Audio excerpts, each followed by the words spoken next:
Hi, good afternoon, everyone. My name is Tanya Johnson.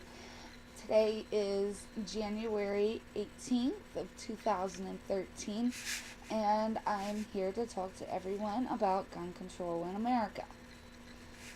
As Americans with constitutional rights, our Second Amendment right of the Constitution is the right to bear arms. As we all know, not everyone has this right, and those of us who do have to go through a background check and gun safety classes. Somehow, some people were able to get through the background checks and be able to purchase weapons anyways. Not only that, some people committing gun crimes have no criminal past background. Excuse me.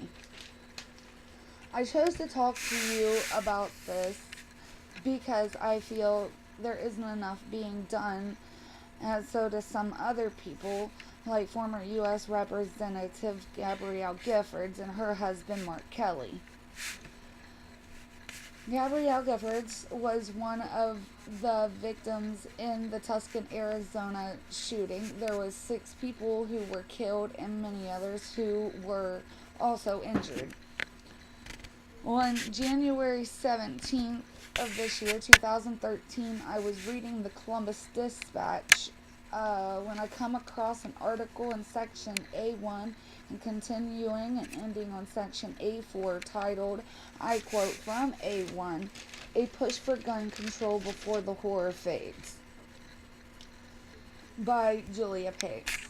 This article begins in memory of the Newtown, Connecticut shooting at the Sandy Hook Elementary School, where 6 and 7-year-olds were targeted, and the killer,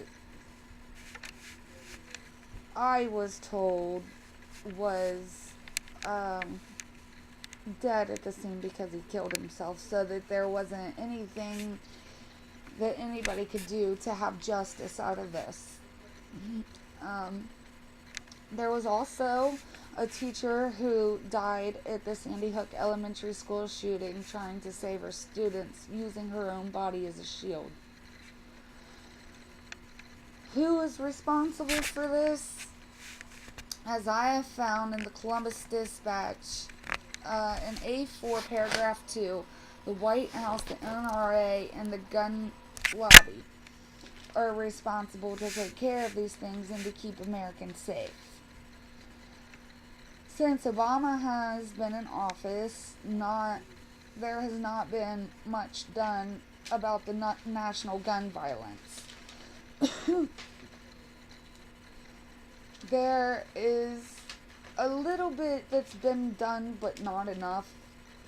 And as you can see, not everyone who purchases a weapon gets through the background checks. So I quote from section A4, paragraph 1, that it may be spring before anything is done, meaning before anything can get on the ballot. The White House says it's because of funding. Well, in section A1, paragraph 1, I quote, "Funding is a major problem," from the White House.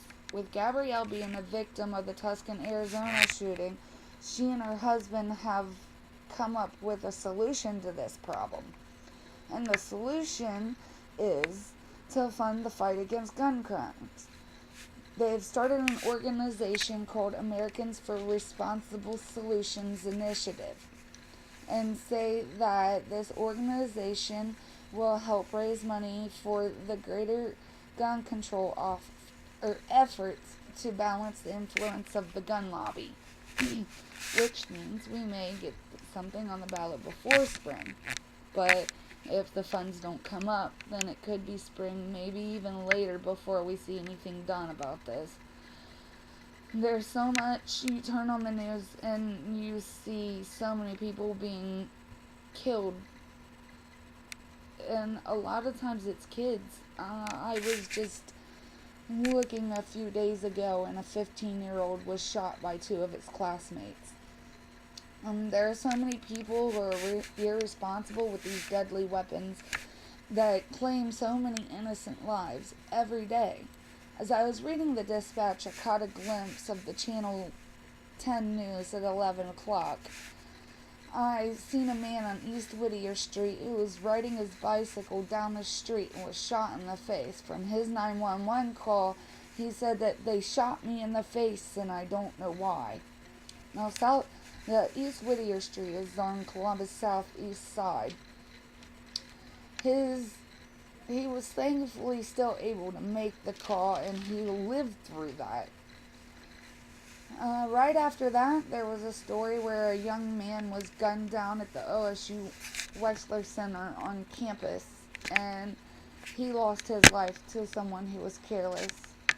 I don't believe that making it harder for somebody to get a gun, purchase a gun through a store is gonna help us with our gun control.